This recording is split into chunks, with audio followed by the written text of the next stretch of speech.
The transport ship Diplomatic Grace hummed quietly through the void between stars, carrying Ambassador Sarah and her team toward the most important meeting in human history. For 3 months, they had traveled from Earth to reach the Galactic Council's central station, a massive ring-shaped structure that housed representatives from over 200 species across the galaxy. Sarah stood in the observation deck, watching the station grow larger through the reinforced viewport. It was beautiful in a cold, geometric way, all clean lines and gleaming metal surfaces that reflected the light from nearby stars. The station rotated slowly, creating artificial gravity for its inhabitants, and she could see ships from dozens of different worlds docked at various ports along its outer rim. "First time seeing it?" asked Doctor, her chief cultural advisor. He was a thin man with graying hair who had spent most of his career studying alien civilizations through intercepted transmissions and ancient artifacts found on dead worlds.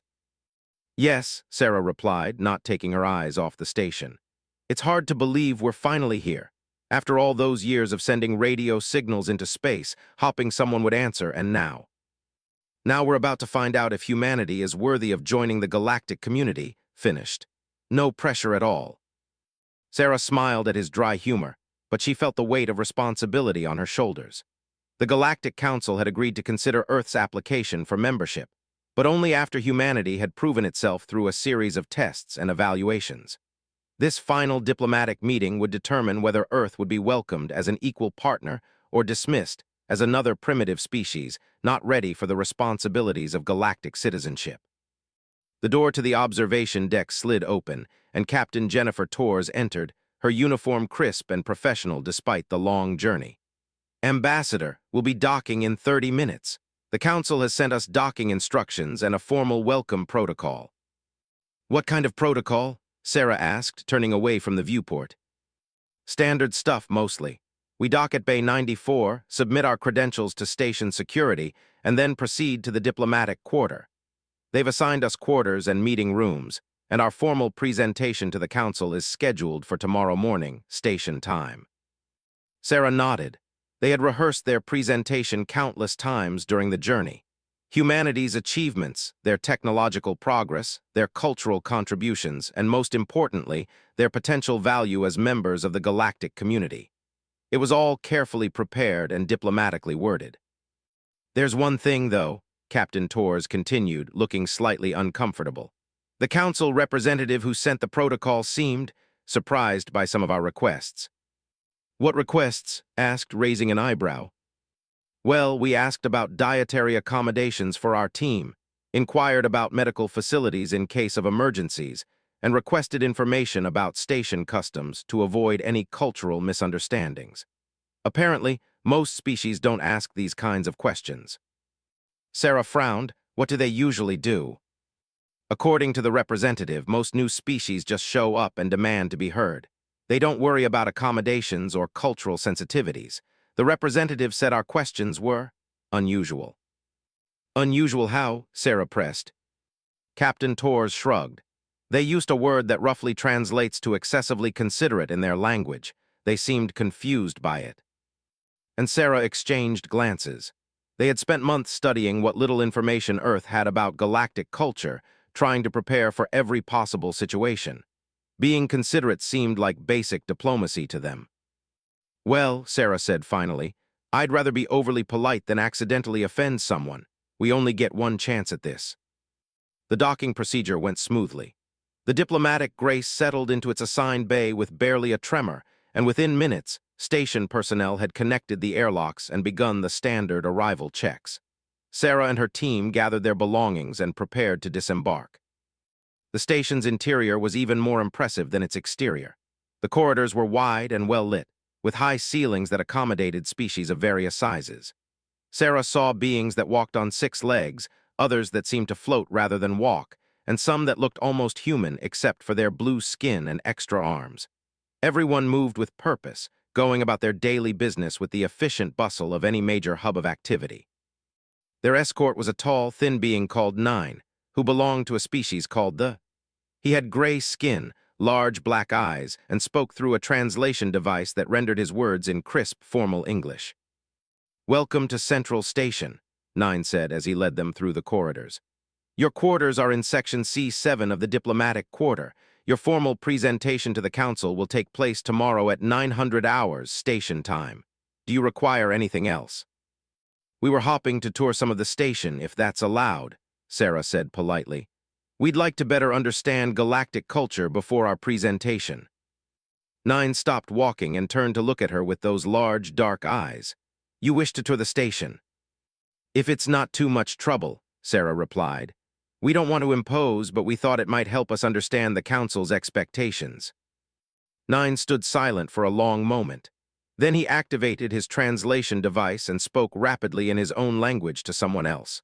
A reply came back, equally rapid and unintelligible to the humans. This is permitted, Nine said finally. Though unusual, most applicant species prefer to remain in their quarters until their presentation. We appreciate the opportunity, Sarah said with a smile. We'll be very respectful of station rules and customs. Nine stared at her again, then made a sound that the translator couldn't interpret. Come, I will show you the main commercial district first. As they walked, Sarah noticed something strange. Other beings in the corridors seemed to be watching them with unusual interest. Not the casual curiosity she might expect for newcomers, but something more intense. Some even stopped what they were doing to observe the human delegation passing by. Is there something wrong? Asked quietly. I don't know, Sarah murmured back, but I'm getting the feeling we're causing quite a stir. The commercial district was fascinating. Shops and restaurants lined both sides of a wide corridor, selling goods from across the galaxy. Sarah saw beautiful crystals that glowed with their own light, foods in shapes and colors she couldn't identify, and technology so advanced it looked like magic to her human eyes. What struck her most, though, was the behavior of the shopkeepers and customers. Everyone seemed focused purely on their transactions. There was no small talk, no pleasantries, no casual interaction. Customers pointed at what they wanted, merchants named a price, payment was transferred, and the transaction ended. It was efficient, but it felt cold to Sarah's human sensibilities. Thank you, she said automatically, when a merchant handed her a small crystal trinket she had purchased as a souvenir. The merchant, a being with 4 arms and mottled green skin, froze. He stared at Sarah for a long moment, then said something in his own language that sounded urgent. Nine hurried over. Is there a problem? The merchant spoke rapidly, gesturing at Sarah. Nine replied, and they had a brief but intense conversation. What did I do wrong? Sarah asked, concerned. You thanked him, Nine said, sounding confused. He has never been thanked by a customer before. He wants to know why you did this. Sarah looked bewildered. Because he provided good service, it's polite. Nine translated this, and the merchant's eyes widened. He spoke again, more urgently this time. He asks if you are dissatisfied with the transaction. He wonders if the price was too high or if the crystal is defective. No, Sarah said quickly.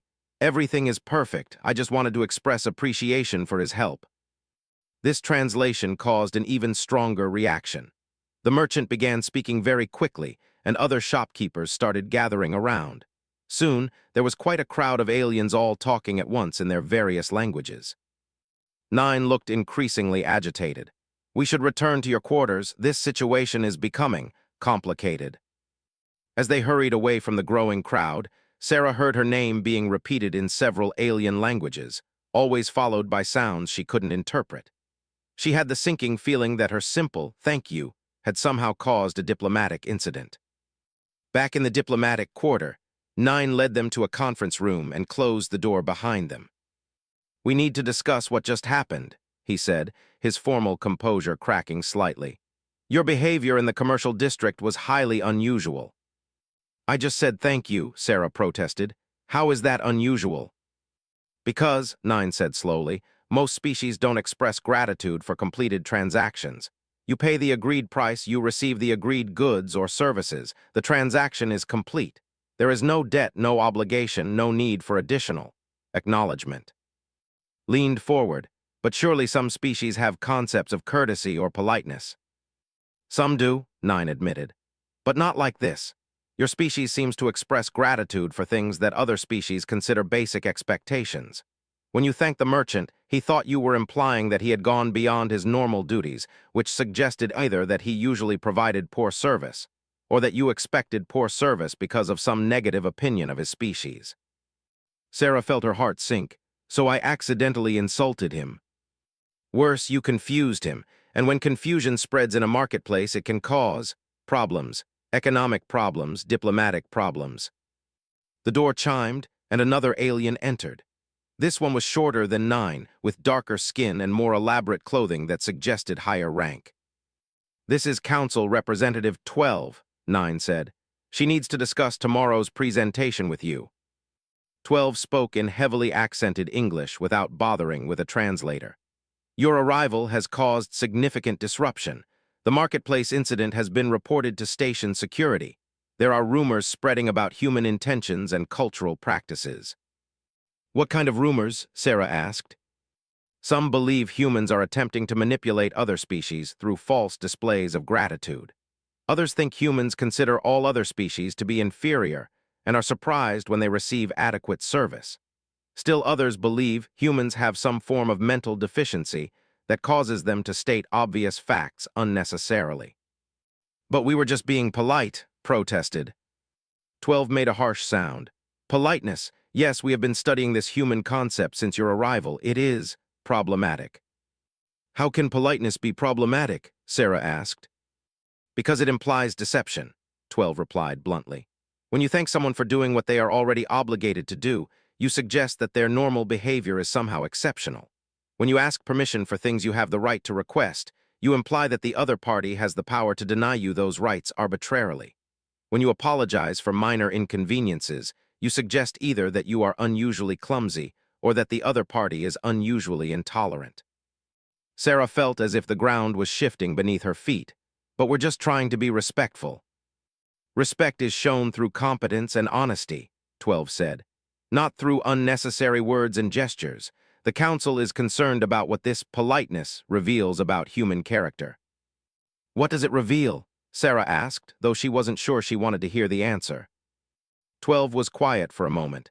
It suggests that humans are either naturally deceptive or naturally weak. Neither trait is valued in galactic society. The Council will want explanations tomorrow. After 12 left, Sarah and her team sat in stunned silence. Everything they thought they knew about diplomacy and interaction had just been turned upside down. The very qualities they considered strengths, courtesy, consideration, politeness, were being interpreted as weaknesses or deceptions.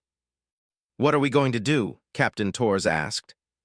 Sarah looked at her colleagues, then out the viewport at the vast station surrounding them. Somewhere out there, representatives from hundreds of species were probably discussing the strange, overly polite humans who said, "Thank you for ordinary service," and asked permission for things they had the right to demand. We're going to be ourselves, she said finally. If our politeness confuses them, then maybe it's time they learn something new. Raised an eyebrow. That sounds almost defiant. Sarah managed a small smile. Maybe it is. Tomorrow, we're not just representing Earth's application for membership. We're representing a completely different way of thinking about how people should treat each other. If that's not worth defending, then what is? Outside their quarters, the station continued its rotation, carrying them through the star-filled void toward tomorrow's crucial presentation. Neither Sarah nor her team could sleep that night, knowing that the fate of humanity's place in the galaxy might depend on their ability to explain why saying please and thank you wasn't a sign of weakness, but a sign of strength. They had no way of knowing that their simple acts of courtesy had already begun to spread through the station like ripples in a pond, causing conversations and debates among species who had never questioned their own social assumptions. The humans thought they were preparing to defend their politeness to the Council. In reality, they were about to accidentally start a revolution. Ambassador Sarah woke up to the sound of urgent knocking on her quarters door. The station's artificial morning had barely begun, but someone clearly needed to speak with her immediately. She quickly put on her diplomatic uniform and opened the door to find 9 standing there, looking more agitated than she had ever seen him. "Ambassador, we have a situation," he said, his translation device crackling slightly with the urgency in his voice. "The Council has moved your presentation to this morning, right now actually. They want to see you in 30 minutes. Sarah's heart raced. Why, what happened? There have been incidents throughout the night. Your behavior yesterday has caused significant disruption across multiple sectors of the station. The Council needs to address this before it spreads further. Within minutes, Sarah had gathered her team and they were hurrying through the station's corridors toward the Council chambers. But the route that had seemed merely busy yesterday now felt charged with tension. Groups of aliens stood clustered together, speaking in urgent tones. Some pointed at the humans as they passed, and Sarah caught fragments of conversations that the translation devices rendered as discussions about the polite ones and the gratitude species. "What kind of incidents?" Doctor asked as they walked. Nine's pace quickened.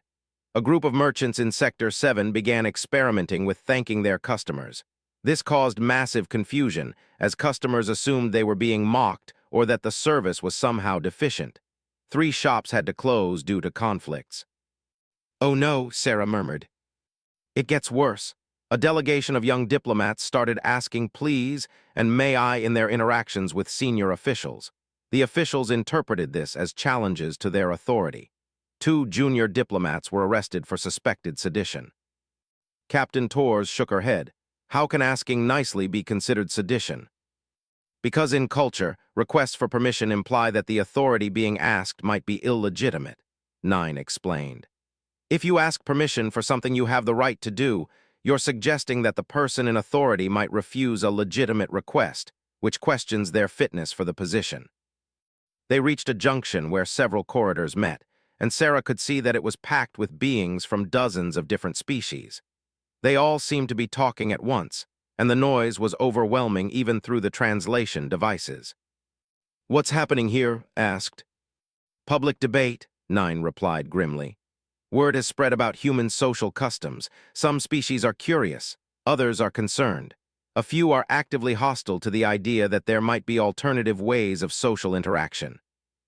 As they pushed through the crowd, Sarah began to pick up fragments of the heated discussions happening around them. Thanking implies debt, and debt implies inequality. Perhaps we have been too rigid in our social structures. Dangerous thinking that could destabilize established hierarchies. Why do they apologize for things that are not their fault? My offspring asked me, please, this morning, and I didn't know how to respond. The council chambers were vast, with tiered seating arranged in concentric circles around a central speaking area. Representatives from over 200 species filled the seats, and Sarah had never felt smaller than she did walking into the center of that space with all those alien eyes watching her. The council speaker, a tall being with crystalline features that reflected the chamber's lights, stood at the central podium. "Ambassador of Earth," the speaker began, their voice carrying clearly throughout the chamber, "you were scheduled to present your species' application for galactic membership today. However, recent events have necessitated a change in the agenda. Instead, you will explain your species' practice of what you call politeness and its implications for galactic society." Sarah stepped forward, her prepared presentation notes suddenly useless. "Honored speaker, members of the council, I'm not sure I understand what implications our politeness might have." A wave of sounds swept through the chamber, some that might have been laughter, others that sounded like expressions of disbelief or concern. "You don't understand?" asked a representative from the upper tiers, their translator rendering their words in a sharp, accusatory tone. "Your delegation's behavior has caused more social disruption in 18 hours than we typically see in 18 months. Another representative stood up. "The humans express gratitude for routine services. This has caused service providers to question whether they have been providing adequate service, leading to economic uncertainty in multiple sectors. They ask permission for things they have legitimate rights to request," added another. "This has caused authority figures to question their own decision-making processes. They apologize for circumstances beyond their control," said a fourth. "This has led to debates about the nature of responsibility and fault assignment." The speaker raised a hand for silence. "Ambassador, these behaviors suggest that humans operate under a fundamentally different understanding of social interaction than any other known species. This raises concerns about humanity's compatibility with galactic society." Sarah took a deep breath. "May I ask what specific concerns the council has?" The moment the words left her mouth, she realized her mistake. She had just asked permission to ask a question, which, according to what she had learned yesterday, would be interpreted as either a challenge to the Council's authority or an unnecessary display of deference. Sure enough, murmurs spread through the chamber, and several representatives began speaking at once. "She asks permission to ask a question that she has the right to ask," one said. "This implies either that we might refuse a legitimate inquiry, or that she considers herself inferior," added another. "Or it's a manipulation tactic designed to make us feel obligated to grant her request," suggested a third. The speaker gestured for quiet again. "This demonstrates our concern precisely, Ambassador.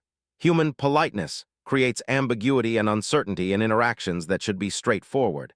When you ask permission to ask a question, you introduce unnecessary complexity into a simple communication exchange." Sarah felt her diplomatic training warring with her natural instincts. Every fiber of her being wanted to apologize for the confusion and thank the Council for their patience, but she now understood that such responses would only make things worse. "The concern," she said carefully, "seems to be that human social customs create unpredictability in interactions, but perhaps that unpredictability serves a purpose." "Explain," the speaker commanded. Sarah looked around the chamber at hundreds of alien faces, trying to find the right words to explain something that seemed as natural to her as breathing. "When I say thank you to someone who provides a service," she began, "I'm not suggesting that their normal service is inadequate. I'm acknowledging that they chose to help me, even though they were obligated to do so. The gratitude isn't for the service itself, but for the manner in which it was provided." "This distinction is meaningless," interrupted a representative with metallic skin and glowing eyes. "Obligation is obligation. Choice is irrelevant when duty is clear." "But is it?" Sarah asked, finding her footing. "In your society, do all service providers perform their duties with exactly the same competence and attitude? Are all authority figures equally fair and reasonable in their decisions?" An uncomfortable silence settled over the chamber. "If there are differences in how individuals fulfill their roles," Sarah continued, "then acknowledging good performance serves a practical purpose. It encourages continued excellence and helps maintain social bonds that make cooperation more effective." "Social bonds are created through shared interests and mutual benefit," another representative argued, "not through meaningless verbal rituals." Doctor stepped forward slightly. "If I may contribute, the research my team has done suggests that politeness serves several evolutionary functions in human society. It reduces social friction, creates positive feedback loops for cooperative behavior, and helps maintain group cohesion even during conflicts." "You speak of evolution," said a representative that looked somewhat reptilian, "but evolution should eliminate unnecessary behaviors. If politeness serves no survival function, it should have disappeared." "But it didn't disappear," Sarah realized, a new understanding dawning on her. "It became stronger. Human societies that developed more complex politeness systems became more successful at large-scale cooperation. Our unnecessary social customs allowed us to build civilizations with billions of individuals working together." "Impossible," declared a representative from the lower tiers. "Large-scale cooperation requires clear hierarchies and unambiguous communication. Politeness creates ambiguity." "Does it?" Captain Torres asked, speaking for the first time. "Or does it create flexibility? When my subordinates ask permission instead of demanding resources, it gives me information about their confidence level and allows me to provide guidance if needed. When they thank me for routine support, it tells me they're paying attention and appreciate the resources being allocated to them." The chamber fell quiet as hundreds of representatives considered this perspective. "You're suggesting," the speaker said slowly, "that politeness is actually a sophisticated information exchange system disguised as meaningless social ritual." "Not meaningless at all," Sarah confirmed. "Every please and thank you carries data about relationships, expectations, and social dynamics. It's a way of continuously calibrating cooperation between individuals who might not share the same interests or backgrounds." A representative with 6 arms and blue skin made a gesture that their translator couldn't interpret. "This implies that direct communication is somehow insufficient." "Not insufficient," interjected. "Limited. Direct communication tells you what someone wants or what they're thinking. Polite communication tells you how they feel about the relationship, what they expect from future interactions, and whether they're satisfied with current social arrangements. But this information could be conveyed directly, another representative argued. Why disguise it in ritual? Sarah smiled for the first time since entering the chamber. Because sometimes the most important information is the most sensitive. If I directly told you that I'm not entirely confident in my request, but I respect your authority and hope you'll consider my perspective favorably, it would sound manipulative and weak. But when I say, please, I convey the same information in a way that preserves dignity for both of us. The representatives began talking among themselves, and the translation system struggled to keep up with the multiple conversations happening simultaneously. Sarah caught fragments that suggested heated debates about social efficiency versus social harmony, the value of emotional data in decision-making, and whether the rigid interaction protocols most species used might actually be limiting their civilization's development. This is unprecedented, the speaker announced, calling for order. The council needs time to consider these concepts. We will recess for 1 hour. As the representatives filed out, many stopping to stare at the human delegation with what looked like curiosity rather than hostility, 9 approached Sarah with an expression she couldn't read. I have been assigned as your liaison for over 3 standard years, he said. In that time, I have processed over 2,000 diplomatic interactions. Not once did anyone thank me for doing my job adequately. I'm sorry that, Sarah began, then caught herself. Actually, I'm not sorry. That's unfortunate because your work has been excellent and deserves acknowledgement. 9 stood very still for a long moment. Then he made a sound that the translator identified as laughter. You just did it again, he said. You conveyed information about your satisfaction with my performance, your opinion about proper social acknowledgement, and your assessment of my professional competence, all in 2 sentences.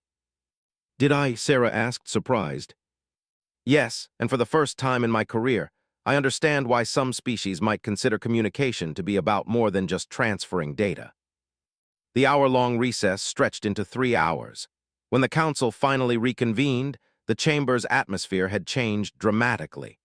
Representatives were talking to each other in ways Sarah hadn't seen before, with what looked like tentative experiments in courtesy and consideration. The speaker returned to the podium, but their posture was less formal than before. The council has discussed your presentation at length, they announced. We have concluded that human politeness represents a potentially significant advancement in social technology. Sarah felt a wave of relief, but the speaker wasn't finished. However, this raises new concerns about humanity's integration into galactic society. Your social customs could be highly disruptive to established systems. Some species have already begun experimenting with gratitude and courtesy, and the results have been chaotic. What kind of chaos? Sarah asked. Productivity in several sectors has increased by significant margins as workers respond positively to acknowledgement and consideration. Authority figures report improved cooperation when they request rather than command. Several long-standing disputes between species have been resolved through the application of what you might call diplomatic politeness. Sarah wasn't sure whether this was good news or bad news. The chaos, the speaker continued, is that these improvements challenge fundamental assumptions about how galactic society operates. If politeness is as effective as it appears to be, then we may need to reconsider our entire approach to interspecies relations. The chamber erupted in discussion again. Some representatives seemed excited by the possibilities, others appeared deeply concerned about the implications for existing power structures. Therefore, the speaker announced over the noise, the Council has decided to delay the final decision on Earth's membership application. Instead, we are establishing a pilot program. Selected human advisors will be assigned to various diplomatic and commercial operations throughout the galaxy to study the practical applications of human social customs. Sarah felt her heart sink. A delay could mean years before Earth received an answer, and there was no guarantee the pilot program would be successful. However, the speaker continued, we are also granting Earth provisional membership status immediately. The chamber fell silent. Provisional membership will allow Earth to participate in certain Council activities while the pilot program is conducted. This is unprecedented, but then, so is everything about your species. Sarah felt tears of relief starting to form and quickly blinked them away. On behalf of Earth, we accept these terms gratefully. The moment the words left her mouth, she realized she had just thanked the Council for making a decision that served their own interests as much as humanity's. But instead of causing confusion, her gratitude was met with something that looked almost like approval from many of the representatives. Maybe, she thought, they were starting to understand after all. As the session ended and representatives began filing out, many stopped to speak with the human delegation. For the first time since arriving at the station, these conversations felt warm and genuine rather than formal and distant. Your species may have just changed the course of galactic civilization, Nine told Sarah as they left the chamber. We just wanted to be polite, she replied. Exactly, he said. That's what makes it so remarkable. 6 months after the Council's decision to grant Earth provisional membership, Ambassador Sarah found herself standing in the observation deck of a massive cargo vessel heading toward the frontier systems. The pilot program had exceeded everyone's expectations in some ways and created entirely new problems in others. Now she was part of a crisis response team dealing with what the Council was calling the Politeness Cascade. Doctor joined her at the viewport, carrying a tablet loaded with the latest reports from across the galaxy.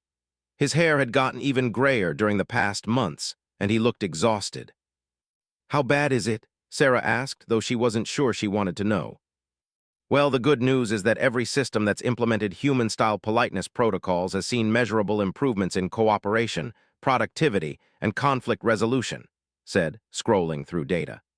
Trade disputes are down 60%, workplace satisfaction is up across all species, and we've had fewer interspecies incidents in the past 6 months than in the previous 3 years. And the bad news. The improvements are so dramatic that societies are restructuring themselves around politeness principles. Traditional hierarchies are breaking down as authority figures discover that asking nicely gets better results than demanding obedience. Economic systems are shifting as businesses realize that grateful customers are loyal customers. Some species are experiencing what can only be called social revolutions. Sarah rubbed her temples, and I'm guessing not everyone is happy about these revolutions. That would be an understatement. The hegemony of has declared human politeness to be a form of psychological warfare and banned all human cultural exports. The Crystalline Collective is demanding that the Council classify courtesy as a mind control technology. And then there's the situation we're flying toward.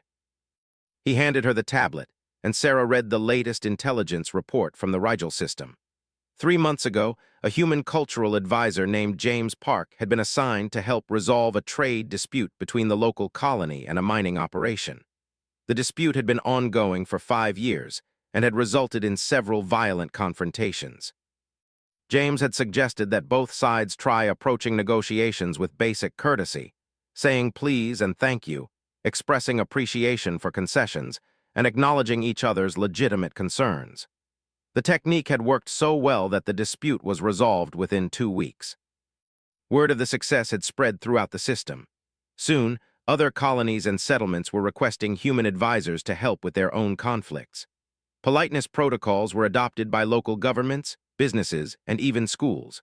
Within months, the entire Rigel system had transformed into what outside observers were calling the most cooperative society in known space.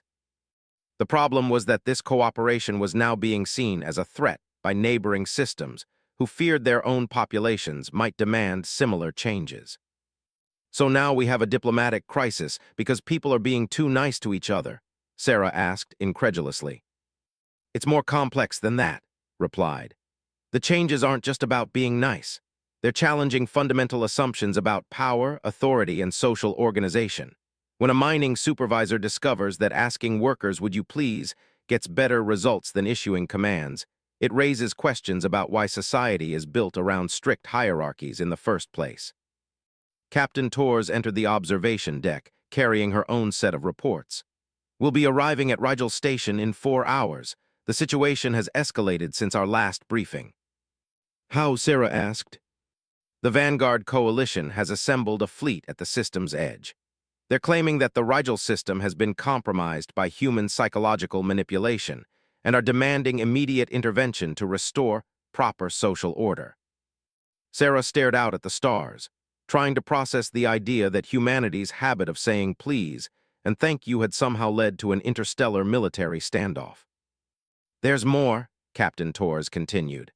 The Rigel system has responded by formally requesting full membership in the Human Cultural Exchange Program. If we accept, it would be the first non-human system to officially adopt human social protocols. If we refuse, we'll be abandoning the very people who proved that our approach works. What does the Council say? The Council is split. About half want to end the pilot program immediately to prevent further disruption. The other half want to expand it because the results are undeniably positive, and a growing faction wants to make human politeness protocols mandatory for all Council members. Sarah laughed, though there was no humor in it. Mandatory politeness, the irony is incredible. When they arrived at Rigel Station, Sarah immediately noticed the differences from Central Station. People moved differently here. There was less tension in their body language, more spontaneous interaction between different species. She saw a child thank a vendor for a piece of candy, and the vendor actually smiled in response. On Central Station, that simple exchange would have been completed in efficient silence. James Park met them at the docking bay. He was younger than Sarah had expected, probably in his early 30s, with the kind of easy confidence that came from knowing his work was making a real difference. "Ambassador," he said with a smile, "welcome to what the news feeds are calling the most dangerous system in the galaxy." "Dangerous how?" Sarah asked as they walked toward the administrative center. "Dangerous because people here have discovered that treating each other with basic respect and consideration makes life better for everyone," James replied. "Apparently, that's a terrifying concept to some folks." They passed through a marketplace that was bustling with activity. But unlike the sterile efficiency Sarah had witnessed on Central Station, this marketplace felt alive. Vendors called out greetings to regular customers, children played between the stalls while their parents shopped, and Sarah heard laughter echoing from multiple directions. "This doesn't look dangerous," observed. "That's exactly why it's dangerous," said a new voice behind them. They turned to see Nine approaching, but he looked different somehow, more relaxed, less formally rigid. "Nine, what are you doing here?" Sarah asked. "I requested assignment to the Rigel observation team," he replied. "I wanted to study the long-term effects of human social protocols on mixed-species communities." "And what have you observed?" Nine gestured around them. 6 months ago, this station had the highest interspecies conflict rate in the sector, and barely tolerated each other's presence, let alone cooperated. Today, they're working together on joint projects, their children play together, and mixed-species couples are becoming common. "That sounds positive." "It is positive. It's also revolutionary. The social structures that kept these species separated weren't just arbitrary traditions. They were carefully maintained systems designed to prevent exactly this kind of integration. When politeness breaks down the barriers between groups, it threatens the power of those who benefit from division." They reached the administrative center, where local leaders from various species were gathered for an emergency meeting. Sarah was surprised to see how naturally they interacted, and officials sitting together, sharing data tablets, even engaging in what looked like friendly conversation. The meeting was chaired by Director 9, an administrator who had been running Rigel Station for over a decade. She stood to address the group as Sarah's team entered. "The Coalition fleet has issued an ultimatum," she announced. "We have 72 hours to abandon all human cultural protocols and return to traditional social structures, or they will impose a blockade on the entire system." "Traditional social structures," repeated a representative with obvious disgust. "They mean the structures that kept our species at each other's throats for generations." "Can we negotiate with them?" Sarah asked. Director 9 made a sound that might have been bitter laughter. "We tried. We sent a delegation to explain how the changes have improved life for everyone in the system. The Coalition representatives refused to even meet with us. They said that negotiating with contaminated populations would risk spreading the psychological infection." "Psychological infection," muttered. "They're talking about politeness like it's a disease." "To them, it might as well be," James said. "When people discover that cooperation works better than domination, those who benefit from domination systems have a lot to lose." A young official raised her hand. "What if we resist the blockade?" "With what?" Director 9 replied. We're a trading station, not a military installation. The Coalition has enough firepower to turn this place into debris. What about the Council? Another official asked. Won't they intervene? 9 shook his head. The Council is paralyzed by debate. Even if they wanted to help, they couldn't mobilize a response in time. Sarah looked around the room at the faces of people who had discovered something precious and were about to lose it because others found it threatening. An idea began forming in her mind, but it was so audacious she almost dismissed it immediately. What if we don't fight back? She said slowly. Everyone turned to look at her. Explain, Director 9 said. The Coalition is expecting resistance. They're prepared for military conflict or political maneuvering. But what if we respond with exactly the kind of behavior they're trying to eliminate? You mean be polite to them? James asked, catching onto her reasoning. More than that, what if we treat them exactly the way we've learned to treat each other here, with courtesy, consideration, and genuine concern for their? They want to blockade us, the young official protested. How can we be concerned for their?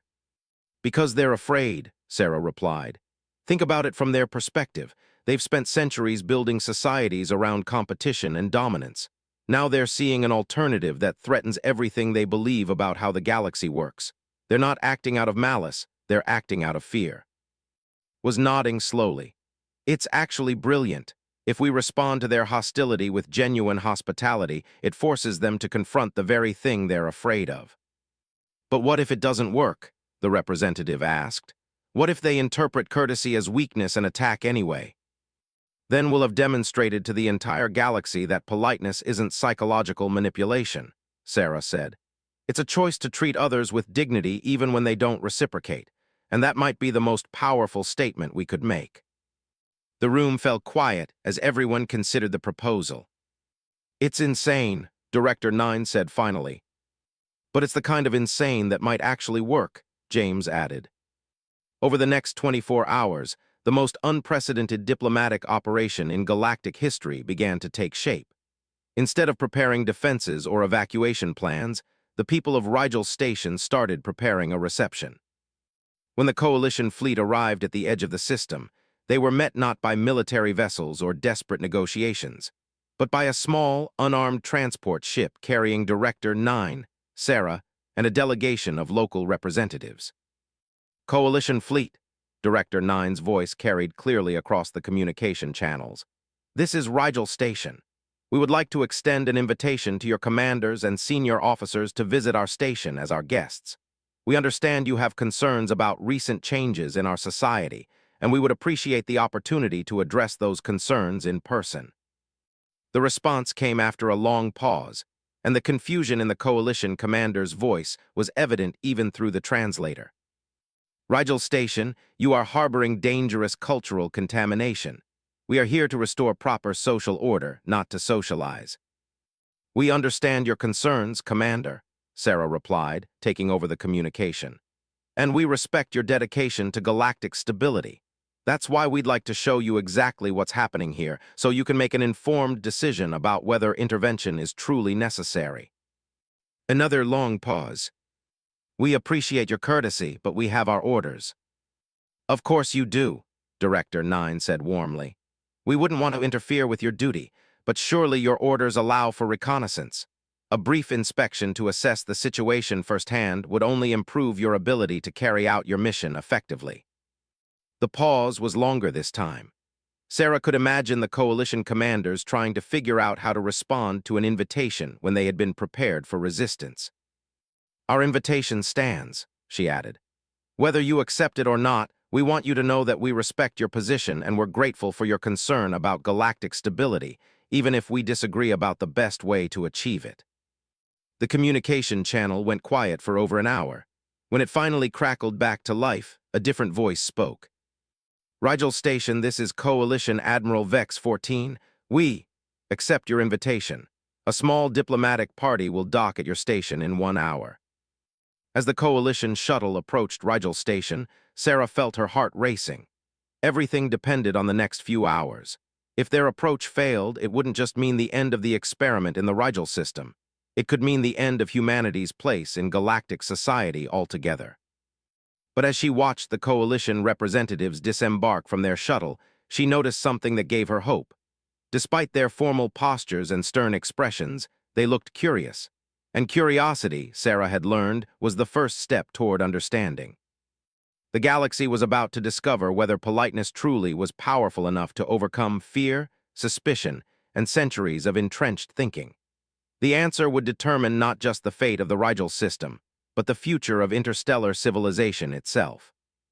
Admiral Vex 14 stepped onto the station's deck, looked around at the mixed-species crowd that had gathered to welcome them, and for just a moment, his rigid military bearing seemed to soften. Admiral, Director 9 said with a genuine smile, "Thank you for coming. We're honored to have you here." The revolution that had started with a simple, "Thank you" in a marketplace was about to face its greatest test.